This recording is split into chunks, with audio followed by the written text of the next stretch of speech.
Hey everyone, okay, so I'm going to be taking you through clown contouring. So the first thing we're going to do is highlight the face.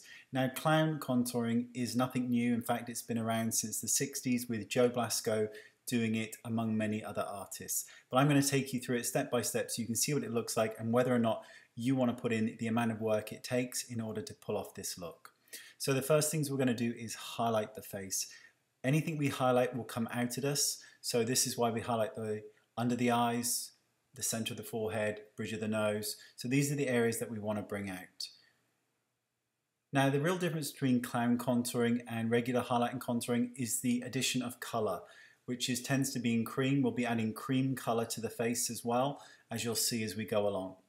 So now we're going to contour. Now I'm contouring in a masculine way, which is following the cheekbone and then going down. This will give a very masculine look. If you do not want to do this, then you can just stop at the cheekbone area instead of curving it down into the jawline. Obviously, going to contour down the sides of the nose and the forehead.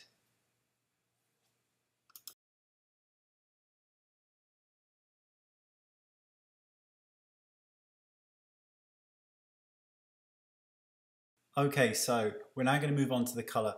What I'm going to do is take my brush and apply a corrector shade. Now this is just a pink that I'm applying over that really light shade, but when it's blended in it will have a brightening effect.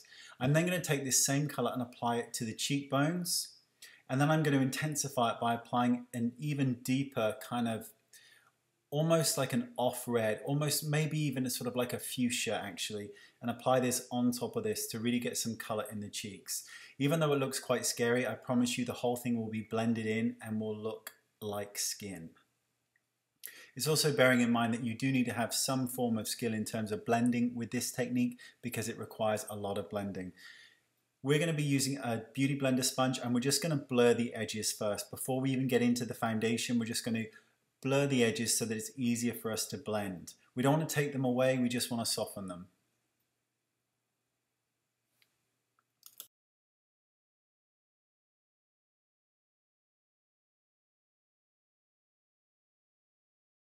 So just blend them, lightly tap, bounce, however you want, but just make sure that the color is more diffused. We're going to be going in with a stippling brush, which is obviously my brush, but you can use whatever brush you have at hand. And we're going to be using a foundation to just blend everything and mold everything into one. So there you go, you can pretty much see now the kind of final effect of this blending, which looks pretty scary. So what we're going to do is now move on to the foundation. With a stippling brush, I'm using a spray foundation and all the information is in the description bar below, but you can use whatever you have at hand. Now you can see that I'm stippling it onto the skin. I'm not going in circular motions because I don't want to cover everything. I don't want to remove those lines. I just want to blend them in, which is why I'm doing this stippling motion of bouncing, which is why my brush was created with the long bristles as opposed to the kind of inner short ones.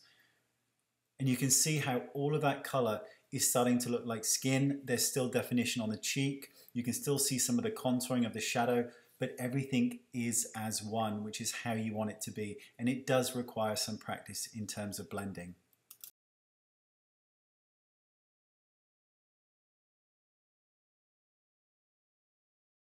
Okay, so we're just going to finish off the face.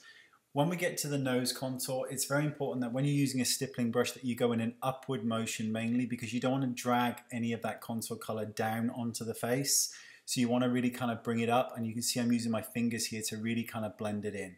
Next, we're going to set the center part of the face with a powder and a puff, pressing it onto the forehead, the nose, under the eyes, the chin. Assuming you don't have a beard, it will be all around that area as well.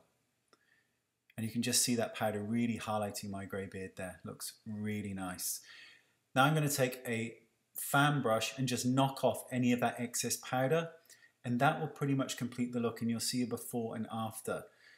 It's a lot of work, it's a lot of product, but it can look great, especially in photographs. But in all honesty, it's much better to just use a bit of concealer, a bit of bronzer, and a tiny bit of blusher.